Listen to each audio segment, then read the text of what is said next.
नमस्कार साथियों, अभ्युत्थान law academy के इस वीडियो में आपका स्वागत है। अभी कुछ देर पहले ही हाई कोर्ट का परीक्षा परिणाम जारी हुआ है और जैसा कि कहा जा रहा था कि कट ऑफ इस बार बहुत ज़्यादा अनसर्टेनिटी लेके आएगी, वैसा ही हुआ। कुछ बच्चे खूब प्रसन्न भी हैं और कुछ बच्चे काफ़ी निराश भी हैं। देखिए, पहले मैंने जो बच्चे निराश हैं उनसे मैं ये कहना चाहता हूँ कि जनरली मेहनत करना हमारे हाथ में होता है और कभी-कभी हम जो सोच के चलते हैं वैसा नहीं होता है। लेकिन आप एक बात हमेशा ध्यान रखिए कि जो भी रास्ते में होता है वो भी ठीक के लिए होता है। तो आप हमेशा आशावादी रहिए, पॉजिटिव रहिए और हमेशा पॉजिटिव माइंडसेट रखिए। देखिए, जो बच्चे सफल नहीं हुए, मैं उनको अभी भी कह रहा हूँ कि अपने पास अभी भी 6 महीने हैं एपीओ के लिए। एक टाइम वो हुआ करता था जब लंबे-लंबे समय तक कोई वैकेंसी नहीं आती थी और एक एग्ज़ाम में फेल होने के बाद में 2-2 3-3 साल तक कोई वैकेंसी देने को नहीं मिलती थी। अभी कुछ साल से राजस्थान में ट्रेंड चेंज हुआ है। अभी हमारे सामने एपीओ की वैकेंसी है और एपीओ की वैकेंसी जो है ये 6 महीने की वैकेंसी है और यकीन मानिए कि एपीओ की वैकेंसी इक्वली गुड है आरजेएस के। ये भी एक फर्स्ट ग्रेड वैकेंसी है, प्रमोशन फास्ट होता है और इसमें भी 100% बेनिफिट्स हैं। देखिए, कभी-कभी जो लक्ष्य लेके हम चलते हैं, वो लक्ष्य पूरा नहीं होने से निराशा आना स्वाभाविक है और ये ह्यूमन टेंडेंसी है। क्योंकि हम भगवान नहीं है, अगर हम हमारे अंदर ये दुखी नहीं हो, अगर हम प्रसन्न नहीं हो, हमारे अंदर भी इमोशंस होते हैं। तो बच्चों के साथ मैं भी आज बहुत थोड़ा दुखी हूँ क्योंकि कुछ बच्चे ऐसे थे जो 73, 74, 75 वाले भी थे। वो बच्चे भी फेल होकर 71, 72 पे आ चुके हैं। कौन कौन से क्वेश्चन है जो हाई कोर्ट ने जिनके ऑप्शंस चेंज किए हैं या फिर कौन से क्वेश्चन है जो हाई कोर्ट ने डिलीट कर दिए, हम इस पर एक विस्तृत चर्चा करेंगे और इसको पूरा एक टाइम भी देखेंगे कौन कौन से सवाल है। लेकिन मैं भी आपसे कह रहा हूँ कि निराशा का भाव आपको छोड़ देना चाहिए। जनरली बात ये होती है कि जब कभी भी हम दुख में चले जाते हैं तो हमारा 30 दिन 15 दिन दुख करना भी काफ़ी नुकसान देके जाता है। एपीओ में 11 सब्जेक्ट्स हैं और एपीओ जिन्होंने भी एपीओ भरा हुआ है उनके पास एक गोल्डन अपॉर्चुनिटी है कि वो एपीओ की तैयारी करना स्टार्ट कीजिए। ठीक है, मैं कुछ सवाल डिस्कस करूंगा आप लोगों से। जो सवाल हाई कोर्ट ने सही में उनको डिलीट करने चाहिए थे या उनको नहीं डिलीट करने चाहिए थे। देखिए, राजस्थान हाई कोर्ट में बोनस देने का कोई रिवाज नहीं है। जैसे बाकी हाई कोर्ट्स क्या करती है, सर बोनस नंबर आपको दे देती है, लेकिन राजस्थान हाई कोर्ट कभी बोनस नहीं देता है। अगर 2 क्वेश्चन में गड़बड़ लगती है तो वो राजस्थान हाई कोर्ट पूरा डिलीट कर देता है। और बोनस देना या नहीं देना उसको कुछ खास फर्क नहीं पड़ता है। लेकिन कुछ कुछ चीज़ों पे सोच के हम लोगों को खराब ये लगता है कि जैसे आईओएस के 2 क्वेश्चन डिलीट हो गए इंटरप्रिटेशन के। अब आईओएस के जो 2 क्वेश्चन डिलीट किए गए, इनको थोड़ा सा प्रॉपर्ली फ्रेम किया जा सकता था, क्योंकि अल्टीमेट जो लॉस होता है वो स्टूडेंट का होता है। और राजस्थान में जो जनरल का बच्चा है उसके लिए कंपटीशन दिन ब दिन और बढ़ता जा रहा है। देखिए, मैं बाहर वाले बच्चों की मेहनत पर कोई शको शुबा नहीं करता, वो बाहर वाले बच्चे भी बहुत मेहनत करते हैं। लेकिन राजस्थान के जो बच्चे हैं वो लिमिटेड संसाधनों में रहकर बहुत ज़्यादा अधिक परिश्रम करते हैं। तो बाकी बच्चे भी यही, उनका भी प्रयास ये रहता होगा। लेकिन राजस्थान के जो प्रॉपर जो यहाँ के जनरल कैटेगरी के बच्चे आते हैं उनके लिए कंपटीशन दिन ब दिन बढ़ता हुआ जा रहा है। अब अगर आप बहुत चीज़ों को डीप में एनालाइज करके नहीं पढ़ेंगे, एक उस प्रोसेस से नहीं गुजरेंगे, रिग्रेस प्रोसेस से, आप वही पुराने नोट्स लेके या फिर वही पुराना पैटर्न लेके तैयारी करेंगे तो सर नेक्स्ट एग्जाम भी आपके लिए आरजेएस की सफलता मिलने वाली आपको नहीं है। मैं ये वीडियो बनाने का मेरा कोई खास मन नहीं था, लेकिन बच्चों के दुख को देखते हुए मैंने कहा चलो ठीक है, मैं कुछ कहता हूँ इस एग्जाम के लिए। हम इस एग्जाम में जो सवाल आए हैं हम उनको थोड़ा डिस्कस करेंगे और हम ये भी देखेंगे क्या क्या सवाल पूछे गए हैं आरजेएस में, क्या क्या सवाल इन लोगों ने इनके द्वारा चेंज किए गए हैं। हम थोड़ा सा उसके ऊपर भी देखेंगे कि क्या क्या इन्होंने सवाल को बदला है, उसको भी हम लोग एड्रेस करेंगे अभी।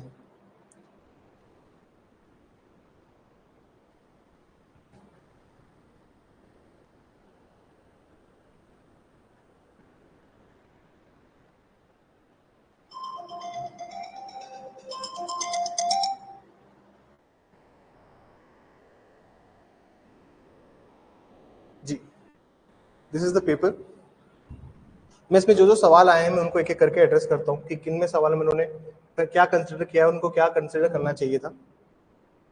जो सीरीज हमारे पास है ये सीरीज नंबर डी है। This is series number D. देखिए, मेरे पास जो बुकलेट है वो सीरीज नंबर डी है। हम इसको डिस्कस करते हैं एक बार कि क्या क्या सवाल उन्होंने चेंज किए हैं। जैसे सबसे फर्स्ट इन्होंने चेंज किया है जो लास्ट ईयर की आंसर कीज थी, मतलब जो लास्टली आंसर की आई थी, उसमें क्वेश्चन नंबर 21 इन्होंने चेंज किया है। 21 को एक बार देख लेते हैं कि 21 किस बारे में बात करते हैं।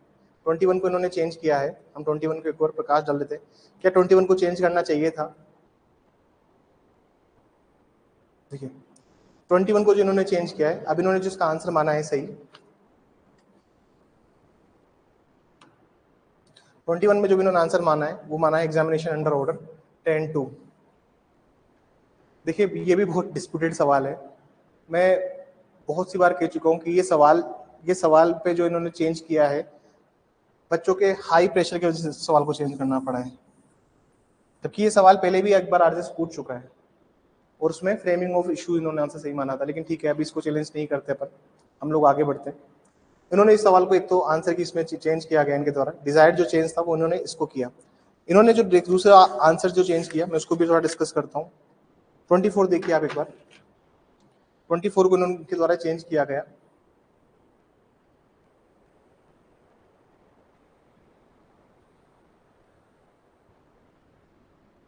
ट्वेंटी में इन्होंने उड रेस मैजिस वेलेट ओनम पेरेटिस को इन्होंने जो इनका जो आंसर था, पहले इन्होंने रीजनेबल कंस्ट्रक्शन माना था, पहले हाई कोर्ट ने इसको आंसर माना था। लेकिन कुछ बच्चों का ये सवाल था कि सर एजुस्डम जनरस भी सेम उसी के रिगार्डिंग बात करता है, तो इसको भी हाई कोर्ट ने डिलीट कर दिया। इसको हाई कोर्ट के द्वारा डिलीट किया गया। देखिए जो डिलीट सवाल हुए हैं वो सिर्फ इंटरप्रिटेशन के हुए हैं, बाकी में आंसर की में चेंजेस हुए हैं। अपार्ट फ्रॉम इट जो सवाल इन्होंने चेंज किए हैं, क्वेश्चन नंबर 29 इन्होंने चेंज किया है। मैं 29 पे भी दिखाता हूँ। ये भी एक इंटरप्रिटेशन का ही सवाल है जो इन्होंने चेंज किया है। इसका आंसर अभी ये लोग इसका आंसर चेंज किया जा चुका है। देखिए इसका जो आंसर था सर, इन्होंने इम्बीबिंग एसेंस माना था, लेकिन कुछ बच्चों का कहना था सर कलरेबल लेजिस्लेशन भी वही बात करता है, तो इस पे इन्होंने इस सवाल को डिलीट कर दिया। अगर मैं आगे बताऊं कि कौन से आंसर के सवाल कौन से क्वेश्चन के आंसर इन लोगों ने चेंज किए गए हैं, मैं उसको भी आप उस पर भी आपका प्रकाश डालता हूँ कि और कौन से इन्होंने चेंज किया है। एक 46 इन्होंने चेंज किया है। जो आंसर की डिस्कशन करते वक्त मैंने ये भी कहा था कि बच्चा फैक्ट्स को सेल्फ एज्यूम नहीं कर सकता है। आपने जो गिवन फैक्ट्स दिए हैं उसके अंदर आंसर जो है वो 46 ही होना चाहिए। मैं आपको दिखा देता हूँ सर सवाल। मैं ये भी सवाल पे डिस्कशन करूंगा कि किस पे अपन रेट लगा सकते हैं। कोई बच्चा 72 पे है तो मैं उस पर भी सवाल पे डिस्कशन करूंगा। देखिए 46 में इन्होंने जो आंसर पहले इन्होंने आंसर माना, देन लेटर ऑन इन्होंने आंसर माना ये वाला। देखिए मैं इस पे पहले भी कह रहा था कि सर आपको जितने तथ्य दिए हुए हैं, जितने फैक्ट्स दिए हुए हैं, अगर आप उसकी लाइट में ही इसको एनालाइज करेंगे तो आपको लगेगा कि हाँ आप उसको दोबारा सब्सिक्वेंटली चार्ज नहीं कर सकते सेम ऑफेंस के लिए। तो जनरली बात क्या होती है सर, हाई कोर्ट को इसको चेंज करना पड़ा। ठीक है, ये चेंज होने लायक भी था। मैं आपको वो सवाल ही बताऊंगा जो हाई कोर्ट को चेंज करना चाहिए था लेकिन उन्होंने नहीं किया। तो जो बच्चे 71 72 पे हैं उन बच्चों को थोड़ी सी मैं फॉल्स होप्स नहीं देना चाहता, लेकिन जनरली बात यह है कि आप थोड़ा थोड़ा पढ़ना स्टार्ट कीजिए। अगर आपको लगता है कि पढ़ाई कैसे की जाए, पढ़ाई हमारी डिस्टर्ब हो गई, जैसे कोई बच्चा 71 72 पे उसको लगता है थोड़ी पढ़ाई हमारी डिस्टर्ब हो गई है और हम जो तैयारी के फेस में थे अब वो तैयारी नहीं हो पा रही है, तो सर मैं कहना चाहता हूँ कि जो सब्जेक्ट्स एपीओ में आ रहे हैं आप उनसे तैयारी स्टार्ट कीजिए प्लीज, ताकि कल को रिजल्ट में अगर कोई चेंज भी होता है या फिर आप इंक्लूड भी होते हैं लिस्ट में तो आपका गोल्डन टाइम पीरियड, ये समय खराब ना हो। ये समय आपको बहुत हेल्प करेगा बाद में जब आपका सिलेक्शन हो जाएगा। ये बहुत हेल्पफुल रहेगा समय आपके लिए। तो मेरा सिर्फ इतना ही कहना है सर आपसे कि प्लीज मेहनत कीजिए, मेहनत को मत रोकिएगा। एक से क्वेश्चन नंबर 66 इन्होंने चेंज किया है। मैं एक बार 66 दिखा देता हूँ आपको। 66 किसके रिगार्डिंग बात करता है।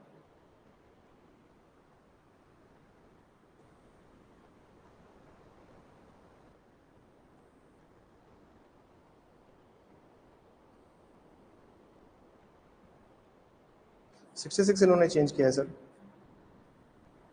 ये रचित विकास वाला। और हाई कोर्ट ने इसका जो आंसर है sir culpable homicide amounting to murder माना है। ठीक है सर, इसका जो नया आंसर हो गया अब culpable homicide amounting to murder इसका आंसर माना है। पहले इसका आंसर था नॉट अमाउंटिंग टू मर्डर, इसको इनको चेंज करना पड़ा। ठीक है, ठीक है। कुछ सवाल ऐसे हैं ये तो लो पोर्शन के सवाल हो गए, मैं भी हिंदी इंग्लिश के भी सवाल डिस्कस करूंगा। कुछ सवाल ऐसे हैं, वो सवाल कौन सा था मेरे को मिल नहीं रहा।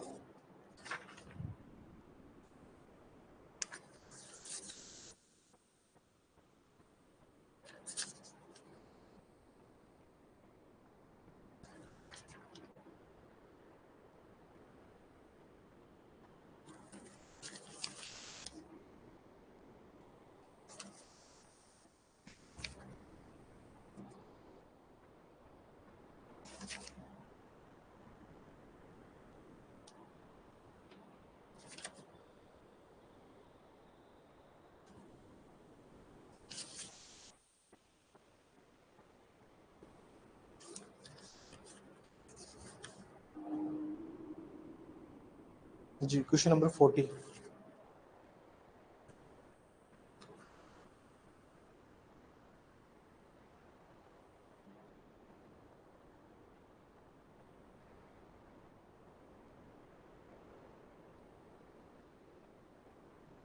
एक सवाल देखिए आप, सवाल नंबर क्वेश्चन नंबर 40। अभी क्वेश्चन नंबर 40 जो था, इसमें बहुत ब्लंडर मिस्टेक है, लेकिन आई डोंट नो किसी ने इसमें ऑब्जेक्शन फाइल किया था या नहीं किया था। देखिए ये सवाल देखिए, क्वेश्चन नंबर 40। अब मैं आपको इस सवाल में बहुत सारी मिस्टेक्स दिखा देता हूँ। While committing any case exclusively triable by court of session, the magistrate shall remand the accused for how much time period? देखिए सर, और समझने का प्रयास कीजिएगा इस सवाल में। अगर आप सेक्शन 309 में जाएंगे और 309 का जो आप प्रोवाइजो देखेंगे, वहां पे लिखा हुआ है कि जो जुडिशियल मजिस्ट्रेट होगा, जो एक मजिस्ट्रेट होगा, मजिस्ट्रेट मैक्सिमम रिमांड ग्रांट कर सकता है only for 15 days. Magistrate empower नहीं उससे ज्यादा। मैं वो बात मानता हूँ कि बैरेट में जो थर्ड या फोर्थ क्लोज या सेकंड क्लोज में कहीं पे 209 के वहां पे ये बात लिखी हुई है जो इन्होंने आंसर माना है। लेकिन सर इसके पहले ये भी लिखा हुआ है subject to the provisions of code. जो हाईकोर्ट ने आंसर माना है, इसके पहले लिखा हुआ है subject to the provisions of code. क्या subject to provisions of code में 309 नहीं आता? बताइए मुझे। क्या इसका आंसर 15 डेज नहीं होना चाहिए था? आप बताइए मुझे, क्या ये सवाल चैलेंज नहीं होना चाहिए था? तो जिन बच्चों के 72 आ रहे हैं या 71 आ रहे हैं, वो सवाल पे ऑब्जेक्शन लगा सकते हैं, रिट लगा सकते हैं। रिट ही एक फाइनल ऑप्शन बचता है हमारे पास में। मैं किसी को प्रोवोक नहीं कर रहा हूँ कि वो जाइए रिट लगाइए, वो आपकी सेल्फ अंडरस्टैंडिंग है। अगर आप सोच रहे हैं कि क्या सवाल अब और कंसिडर करेगा हाई कोर्ट, हाँ सर ये सवाल है। अगर इस पर अच्छे से आर्ग्यू किया जाए तो इसका आंसर हाई कोर्ट को 15 डेज मानना पड़ेगा बाय एनी हाउ। इसको आप समझिए। क्यों? क्योंकि 309 का प्रोवाइजो बोलता है 15 डेज कि मजिस्ट्रेट कभी भी 15 डेज के बियॉन्ड आपको रिमांड नहीं दे सकता। मैं आपको दिखा देता हूं एक बार सेक्शन 309 सीआरपीसी, आपको थोड़ा सा और समझ में आ जाएगा कि मैं किस रिगार्डिंग बात करूं। आप इस वाले सवाल में रिट फाइल कर सकते हैं। ये इनको चेंज करना चाहिए था, मैं स्ट्रॉन्गली इसको पहले भी बोल रहा था। सेक्शन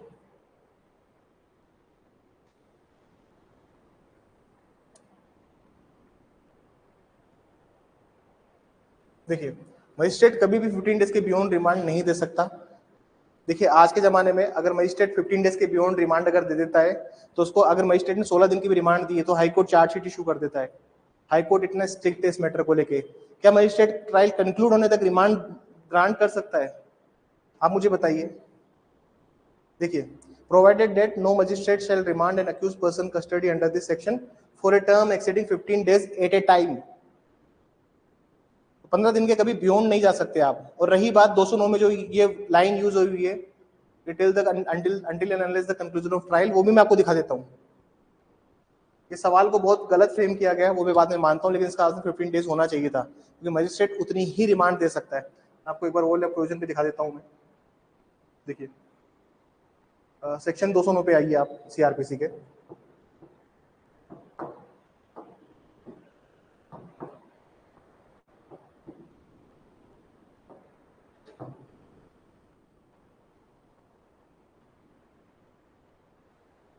इसमें देखिए, अगर आप समझ पा रहे हैं और मेरे जो मैं कहना चाह रहा हूँ उसको, तो एक बार समझिए फिर से।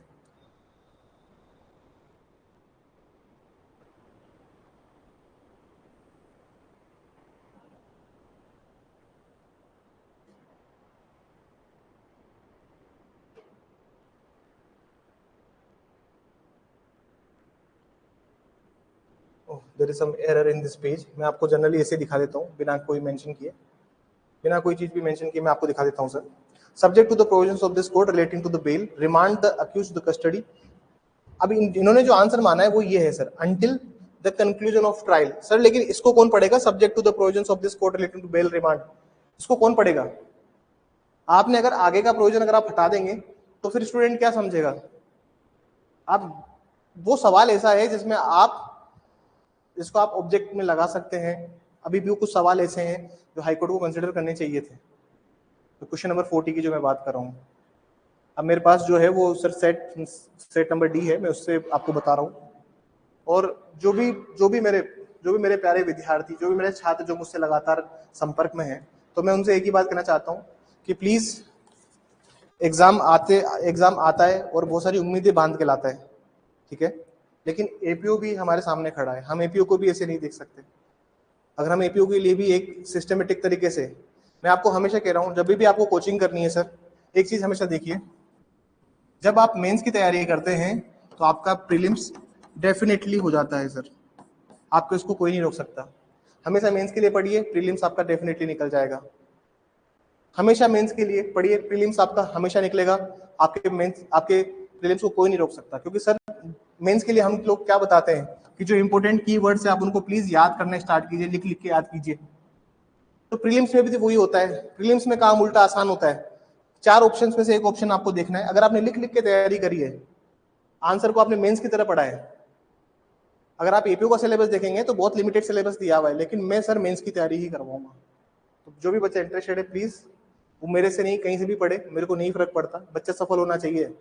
ये विधि क्षेत्र में अगर आया है, वो लॉ फील्ड में अगर उसने एडमिशन लिया है, तो सर वो सफल होना चाहिए। अगर वो असफल होता है तो इसमें मेरे जैसे हर एक शिक्षक की गलती है कि वो असफल क्यों रह गया। मैं आप सभी भी कह रहा हूँ सर, मेहनत करना स्टार्ट कीजिए और प्लीज आप एपीओ के लिए सिंसियर होकर पढ़ाई कीजिए। कभी कभी कोई चीज हमारे हाथ में नहीं होती सर। हम लोग भी काफी इंटरव्यूज में फेल हुए हैं, लेकिन हमेशा हिम्मत कभी नहीं हारी और वापस से लड़ने की फिर से शक्ति आती है।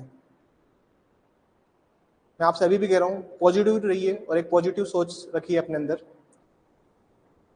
बाकी एंड ऑफ द डे जो होता है ठीक ठीक के लिए होता है। जब आप कुछ जीवन में बन जाएंगे तो आपको ये लगेगा कि चलो ठीक है, जो हुआ एंड ऑफ द डे ठीक हुआ। आप तैयारी को नहीं छोड़ सकते और तैयारी आपको नहीं छोड़ सकती सर। ये आरजेएस का फील्ड है। और जो बच्चा ये सोच के एग्जाम की तैयारी करता है कि बस ये मेरा लास्ट एग्जाम है, इसके बाद मैं एग्जाम नहीं दूंगा, सर वो एंड ऑफ द डे तक फॉर्म भरता रहेगा। अगर उसने तैयारी को नए पैटर्न से स्टार्ट नहीं किया। आप पुराने पैटर्न पे चल रहे हैं तो रिजल्ट एक्सपेक्ट मत कीजिए फिर आप ज्यादा। आपको अपना पैटर्न बदलना पड़ेगा।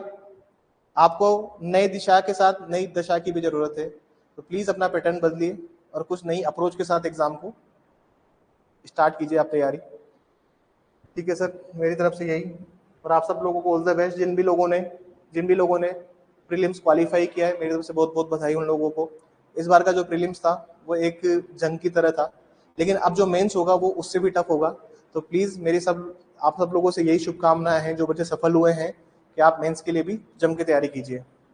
और अपनी कॉपीज को बार बार आप लोग किसी अच्छी फैकल्टी से चेक करवाइए, जो आपकी डायरेक्टली आपको असेस करे, आपके आंसर्स में इंप्रूवमेंट लेके आए। ठीक है, मेरी तरफ से यही शुभकामनाएं आपको and all the best for the interview. और जो बच्चे निराश हुए हैं वो बिल्कुल भी हताश होने की आवश्यकता नहीं है। मुझे पता है कुछ दिन लगेंगे आपको इन सब से निकलने में, क्योंकि मैं बहुत साइंटिफिक बातें नहीं कर रहा हूँ, मैं भी उन सब दौर से गुजर के गया हूँ। कुछ दिन आपको लगेंगे ये सब एक जो अभी लाइफ में थोड़ा लो फील करेंगे कुछ दिन, लेकिन हमें आगे की तरफ देखना है। प्लीज आप लोग तैयारी स्टार्ट कीजिए, एक पॉजिटिव वे में जाइए, लाइफ को पॉजिटिवली लीजिए, क्योंकि ये समय जो है वापस नहीं आएगा। सफलता किसी के लिए इंतजार नहीं करती है। अगर आपको सफल होना है तो प्लीज तैयारी स्टार्ट कीजिए। एपीओ का छोटा सिलेबस है, 11 सब्जेक्ट्स है, लेकिन 11 सब्जेक्ट्स में मेंस है, ये आप विशेष रूप से ध्यान रखिए। जब आप मेंस की तैयारी करेंगे तो प्रीलिम्स डेफिनेटली निकाल लेंगे। On that's all for today. और ये वीडियो का अंत था। आप सब लोगों को मेरी तरफ से दोबारा ऑल द बेस्ट। ध्यान रखिए अपना।